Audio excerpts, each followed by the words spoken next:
Hello friends, welcome back to my channel Manasvi. चलिए start करते हैं हम आज की अपना टॉपिक।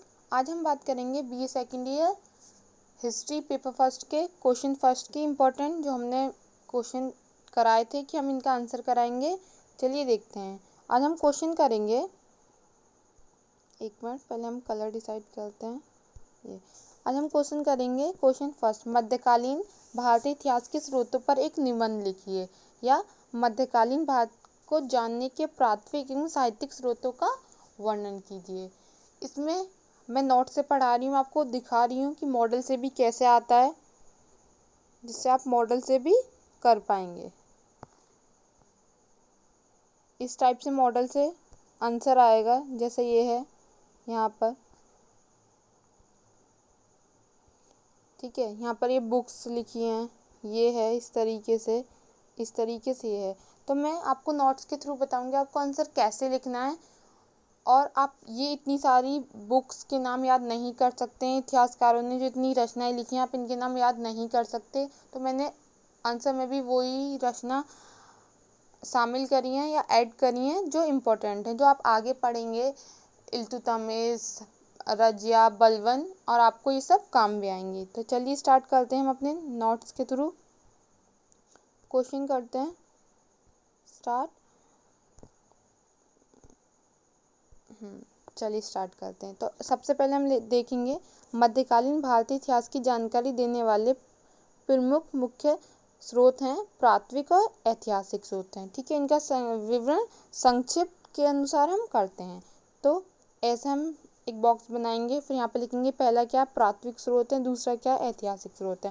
ठीक है, आपको एग्जाम में भी इसी तरीके से लिखना है। मॉडल से तो सभी करेंगे और सभी मॉडल जैसा आंसर लिखेंगे, बट आप लोगों का कुछ हटकर होना चाहिए। ठीक है, तो प्राथमिक स्रोत में हम क्या पढ़ेंगे, मुद्रा पढ़ेंगे, अभिलेख पढ़ेंगे। तो मैंने एग्जाम्पल के लिए लिखा भी है गुजरात के द्रगंदु अभिलेख, जिससे कहाँ किसकी जानकारी प्राप्त होती है, अहमद शाह प्रथम की, जो दिल्ली सल्तनत के शासक थे, सुल्तान था अहमद शाह प्रथम, उसकी जानकारी प्राप्त होती है। ऐसे ही ऐतिहासिक साहित्य में हम क्या पढ़ेंगे, कीर्ति और रचना पढ़ेंगे। एग्जाम्पल दिया है मैंने मिनहाज उस सिराज की रचना तबकाते नासिरी। ठीक है, आपको इस तरीके से डायग्राम बनाना है, जिससे आधे से ज़्यादा पेज आपका वहाँ पर भर जाएगा। आगे हम देखेंगे, जब आप यहाँ प्राथमिक स्रोत लिखेंगे तो आप ये तो खुद भी लिख सकते हैं। मैंने यहाँ पर नहीं लिखा है, मैंने यहाँ पर सिर्फ उतना आंसर लिखा है जो इम्पोर्टेंट है, जो आपको ये बात ऐड करनी है उसमें, बट आप ये सब खुद लिख सकते हैं। जैसे मैं बोल रही हूँ कि प्राथमिक स्रोत से मध्यकालीन भारतीय इतिहास की हमें बहुत विशेष जानकारी मिलती है। यहाँ के सिक्के और मुद्रा लेखों से हमें पता चलता है किसी राजा या सुल्तान का शासक काल कितने समय तक चला है। तो आप ये सब खुद बना के लिख सकते हैं। ठीक है, तो वो सब मैंने यहाँ पर ऐड नहीं किया है। आप आंसर बड़ा करना है तो आप ये सब खुद ऐड कर सकते हैं। तो यहाँ पर क्या है, सिक्कों से हमें आर्थिक दशा का पता चलता है। ठीक है, और ये भी पता चलता है कि मुगल शासक किस प्रकार भारतीय परंपराओं से प्रभावित थे। और साथ ही ये आप नाम याद रखिएगा। और ये जो मैंने हेडलाइंस मैंने सारी ब्लू से लिख दी हैं, बट आप वहाँ पर एग्जाम में ब्लैक से लिखिएगा कि Epigraphia Carnatica, Epigraphia Indica, Epigraphia Indo Moslemica में प्रकाशित अभिलेख भी महत्वपूर्ण जानकारी प्राप्त करते हैं मध्यकालीन भारतीय इतिहास की। ठीक है, आप ये सब आप खुद ऐड कर लीजिए। ये मैंने सिर्फ अभी यहाँ इंपॉर्टेंट लिखा है, जिसे आप पीडीएफ के थ्रू सिर्फ ये एक पेज पढ़ेंगे, एक या दो बार पढ़िएगा और आपको याद हो जाएगा मॉडल से, और बहुत ज़्यादा बड़ा आपको याद करने की ज़रूरत नहीं है। तो ऐतिहासिक साहित्य क्या है, जैसे हमें पता है हम अपनी बुक ही हमारी 1200 से 1700 ईस्वी के काल का पढ़ रहे हैं, मध्यकालीन ऐतिहासिक ग्रंथ। तो हम इसकी रचनाएं भी इसी समय की पढ़ेंगे। ठीक है, आगे चलते हैं।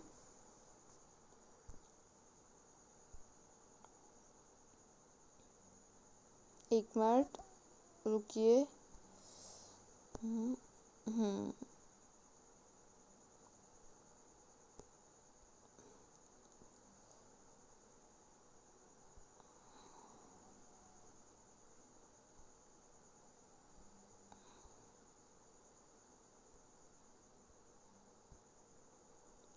मैं अपना टूल्स ओपन करती हूँ, एक मिनट।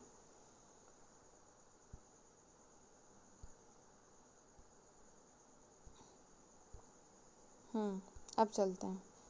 ठीक है, अब तो उनका ये 1200 से 1700 ईस्वी में अनेक महत्वपूर्ण क्वेश्चन करेंगे हम। तो उनका संक्षिप्त विवरण इस प्रकार है, यहाँ संक्षिप्त विवरण इस प्रकार है। पहला, अबुल आसिर की, पहला क्या है, एक मिनट पेन चेंज करते हैं।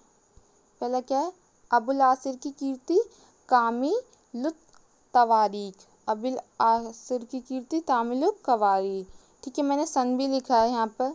ये कीर्ति आई है, एक मिनट, ये कीर्ति आई है 1230 में इसकी रचना हुई थी, जिससे आप अब वहाँ पर लिख सकते हैं। जैसे जैसे आप आगे पढ़ेंगे आपको पता चलेगा 1230 में हमारे कौन से शासक थे, तो आप वो भी ऐड कर सकते हैं।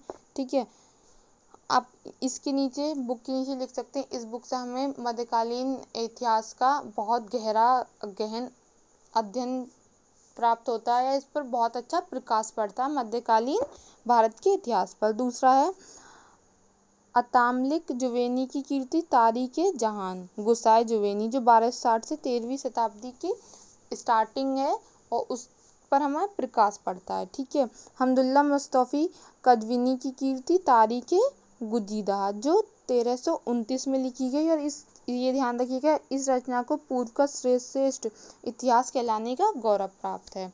ठीक है, चौथा, चशनामा अरबों द्वारा सिंध पर विजय का इतिहास बताती है। तो आप लिखिएगा भी इसी तरीके से, जैसे मैंने चशनामा बुक लिखा है और कोष्टक में लिखा है कि अरबों द्वारा सिंध पर विजय का इतिहास बताती है, तो आपका क्वेश्चन का आंसर वहाँ सबसे अलग लगेगा। ठीक है, तबकात नासरी मिनहाज उस सिराज की है।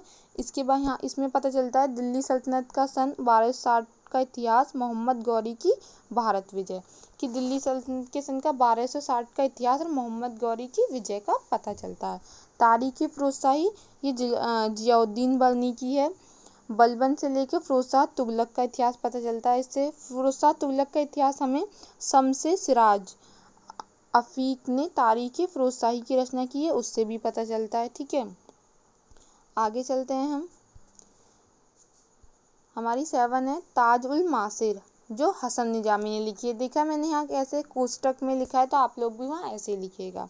तो यहाँ कुतुबुद्दीन ऐबक एवं इल्तुतमिश के प्रारंभिक वर्षों का वर्णन मिलता है। तारीख यामनी उद्बी की है, जहाँ सुबुद्दीन और मोहम्मद गजनी का वर्णन मिलता है हमें। खजाइन उल फतू अमीर खुसरो की है, जिस समय दिल्ली के शासक जलालुद्दीन खिलजी के से लेकर मोहम्मद तुगलक का वर्णन मिलता है। फिर तारीख शेरशाही है, तोहफा अकबर शाही लोधी वंश से रिलेटेड है। अगर आप लोधी वंश की जानकारी के लिए हमें इन रचनाओं से पता चलता है लोधी वंश की जानकारी का। 17वीं शताब्दी की जानकारी में अब्दुल्ला तारीख दाऊदी से पता चलता है। अब्दुल्ला की रचना तारीख दाऊदी से पता चलता है। आगे चलते हैं।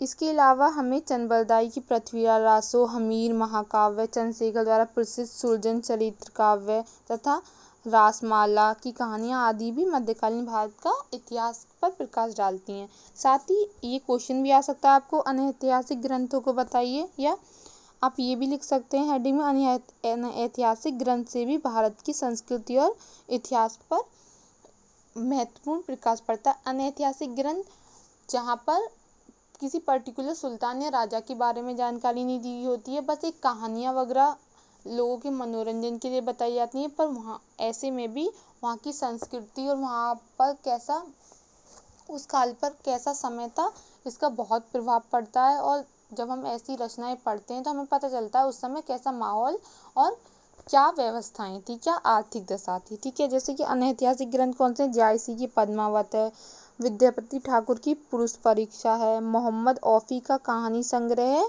जामी उल हकीकत। तो आज के लिए सिर्फ इतना ही। मैं इसकी PDF आपको टेलीग्राम चैनल में मिल जाएगी, इसकी लिंक डिस्क्रिप्शन में मिलेगी। आपको क्वेश्चन का आंसर रटने की ज़रूरत नहीं है, आप इन्हीं बुकों को याद कर लीजिए, बुक के जो नाम है और ये लेखक के जो नाम है, लेखक की रचनाओं के नाम जितने आपसे याद हो सकें, कम से कम जो मैंने कराए हैं उसके हाफ तो कर ही लीजिए। मॉडल वगैरह में तो बहुत ज़्यादा है, बहुत इंपॉर्टेंट है। सिर्फ आप इसे 1 से 2 बार पढ़ेंगे तो आप सबको याद हो जाएगा। आज के लिए इतना ही। अगर कोई भी डाउट है तो कमेंट करिए, वीडियो को लाइक करें, चैनल को सब्सक्राइब करें।